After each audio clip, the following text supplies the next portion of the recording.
Baik, tapi harus berhati-hati karena ini adalah hari Jumat, saatnya banyak orang melakukan profit taking. Kita akan beralih ke informasi selanjutnya, di mana di paket pemerintah di kebijakan ekonomi jilid pertama, kalau kita ingat yang lalu, bahwa pemerintah berjanji untuk mendorong pembangunan rumah bagi masyarakat berpendapatan rendah, serta juga membuka peluang investasi yang lebih besar di sektor properti. Nah, program ini penting demi menggerakkan kembali sektor real dan memberikan fondasi bagi lompatan kemajuan perekonomian Indonesia.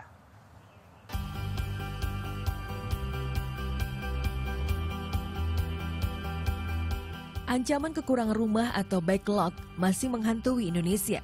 Tahun 2014 kekurangan rumah ini mencapai 13,5 juta unit. Pemerintah menargetkan angka ini menyusut menjadi 6,8 juta unit rumah pada tahun 2019. Target yang bisa dicapai jika pemerintah mampu membangun sekitar 1 juta rumah setiap tahun. Program 1 juta rumah pun dicanangkan oleh pemerintah April lalu dengan pendanaan dari APBN. Program 1 juta rumah dikhususkan untuk masyarakat berpenghasilan rendah atau MBR dengan kisaran gaji 7 juta rupiah. Harga yang dipatok mulai dari 114 hingga 250 juta rupiah. Beragam kemudahan diberikan kepada warga berpenghasilan rendah. Dalam proses pembelian rumah, uang muka yang sebelumnya dipatok 5-10%, saat ini hanya 1% saja. Biaya dan jangka waktu cicil pun lebih ringan. Jika sebelumnya bunga cicilan berkisar di angka 7,25% selama 15 tahun, sekarang berkurang menjadi 5% selama 20 tahun.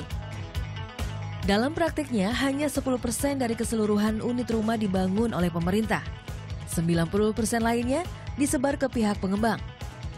Pemerintah menekankan proporsi hunian berimbang 1-2-3 kepada para pengembang.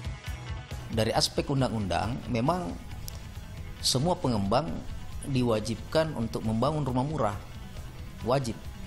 Kalau mereka membangun satu rumah mewah, maka dia harus membangun rumah menengah 2 dan membangun rumah murah 3. Jadi porsinya dalam bentuk hunian berimbang 1-2-3. Pengembang berharap dukungan pemerintah untuk lebih mendorong daya beli masyarakat. Tujuannya agar unit rumah yang sudah dibangun terserap lebih banyak. Tabungan perumahan bisa jadi sumber pendanaan yang potensial jika dikelola dengan baik. Per September lalu, pemerintah baru mencapai separuh dari target pembangunan, yaitu 490.000 unit. Dan untuk Jabodetabek, pembangunan rumah sederhana paling banyak di wilayah Bekasi, disusul Tangerang, Bogor, dan Jakarta.